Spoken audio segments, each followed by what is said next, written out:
T20 World Cup match that was, honestly, part tactical masterclass and part slapstick comedy. This game was defined by a last-minute crisis, a really unlikely partnership, and believe it or not, an actual insect invasion. So, let's dive in. So, let me ask you this. How do you win a World Cup match when you lose your captain just hours before the game? Well, that's exactly the question Australia had to answer in Colombo. And their answer? It was basically just controlled chaos. For most teams, that's a death sentence. For this Aussie side, it was just the warm-up. You see, with their captain Mitchell Marsh out, Australia didn't just cope with the situation, they kind of weaponized the chaos. There was no panic. Instead, they delivered this performance of ruthless efficiency that was, frankly, almost comical to watch. They didn't just play through the disruption. They seemed to thrive in it. Okay, so the drama actually kicked off before a single ball was even bowled. The captain, Mitchell Marsh, was suddenly ruled out with a groin injury. This forced a massive last-minute reshuffle that handed the captain's armband to, well, probably the most unlikely leader you could pick. And in steps Travis Head. This is a guy whose heart rate, I swear, rarely gets above resting. He approached the whole situation with the calm vibe of someone just strolling down to a beach kiosk to grab an ice cream. He walked out for the coin toss looking completely unfazed, which set this really strange, relaxed, and almost unnerving tone for such a huge match. All right, let's get into the Australian innings, which really played out like a three-act play. A stutter, a stabilization, and then an all-out smash. Because even with their new, super relaxed captain, the start was anything but smooth. And in this perfect, almost scripted twist of irony, the new captain, Travis Head himself, gets run out in the second over. For just a second there, the impossible seemed possible, and you could feel the Irish fans starting to dream of a massive upset. But then, Josh Inglis walked to the crease and just completely crushed that dream. He treated the Irish bowling attack with, well, utter contempt. With every single powerful shot he hit, you could literally feel the momentum swinging right back to Australia. Now, this is where it gets really interesting. The thing that anchored the middle of the innings was this bizarre but super effective partnership. On one end, you had Marcus Stoinis, the Hulk, who was hitting the ball so hard it sounded like a gunshot. And at the other end, you had Matt Renshaw, the Turtle, just calmly nudging singles. This contrast was genius because it never let the Irish bowlers settle down.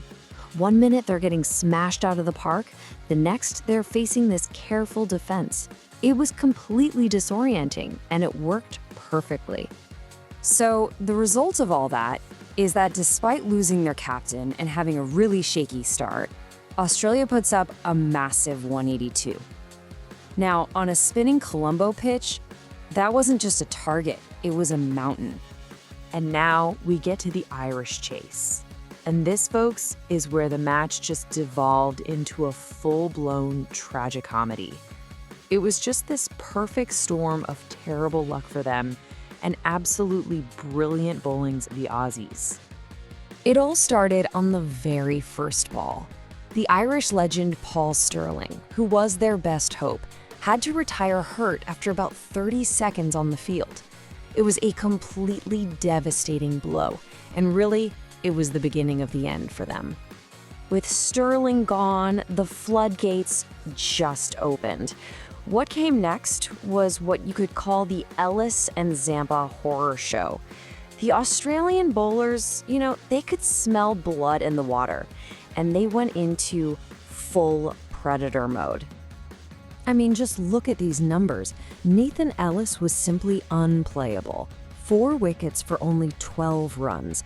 And he wasn't even bowling fast, he was just bowling weird.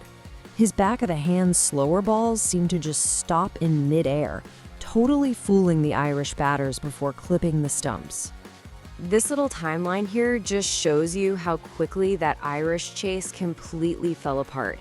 It kicked off with Stirling's freak injury, it was then dismantled by Ellis's tricky slower balls and Zampa's magic spin, and it all ended in a total implosion, with their last 3 wickets falling for just 5 runs. But look, this match is going to be remembered for way more than just the cricket.